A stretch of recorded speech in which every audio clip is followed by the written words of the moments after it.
Bom dia, pessoal, estamos aqui em mais um episódio do nosso podcast Papo Sem Corte. Estamos aqui hoje com a ilustre presença de Felipe Pedlovski e Wesley Júnior para fazer uma pergunta sobre o que eles acham sobre a censura no nosso país, Brasil.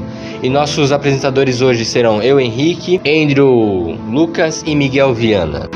Bom dia, meu nome é Andrew Lucas, eu sou entrevistador e agora vou fazer a primeira pergunta. Como a censura durante a ditadura militar impactou a imprensa e a cultura no Brasil? Bom dia, meu nome é Felipe Pedlovski e eu sou o entrevistado e eu vou dar a minha resposta sobre a pergunta do Andrew. Durante a ditadura militar, a censura desempenhou um papel significativo ao restringir a liberdade de expressão. Jornais foram fechados, livros considerados subversivos foram proibidos e artistas enfrentaram perseguição por suas visões críticas. Felipe, qual a sua opinião sobre isso? Eu acho que isso aí era muito ruim na época, né, quando fazia isso, porque as pessoas ficavam privadas de souber informações, né, o que estava rolando no mundo, e às vezes o que elas sabiam era até mentiras que foram inventadas pelo governo, pelas imprensas, né, ou saindo nos jornais, né. Agora, a segunda pergunta para você, Felipe. Falando em exemplos mais recentes, você mencionou casos de censura que ocorreram após 2010. Poderia compartilhar um desses casos e como ele ilustra os desafios enfrentados pela liberdade de expressão hoje? Claro, um exemplo notável é o caso X, onde houve a remoção de um conteúdo online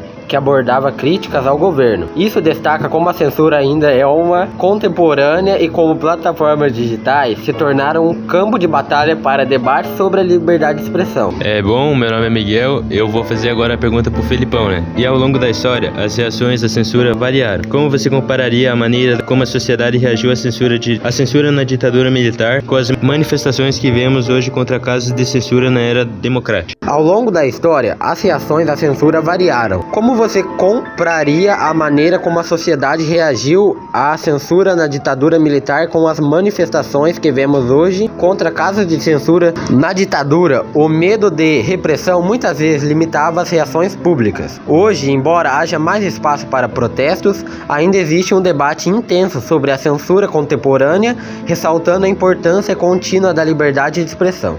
Você comentou sobre a censura nas redes sociais. Para você, qual é a diferença entre a censura digital e a censura nos meios tradicionais? Levando em consideração o seu conhecimento sobre censura ao longo da história, que lição você acha que nós podemos extrair sobre a importância da liberdade de expressão na sociedade atual? Bom dia, meu nome é Wesley, estou aqui para responder sobre a pergunta do Miguel. Olha, Miguel, nas redes sociais a censura é muitas vezes subjetiva e guiada pelas políticas da plataforma, o que pode criar ambiguidades. Isso contrasta com a censura tradicional que muitas vezes era imposta pelo governo, ressaltando a complexidade da moderação online. A história nos ensina que a censura prejudica a democracia e os direitos humanos.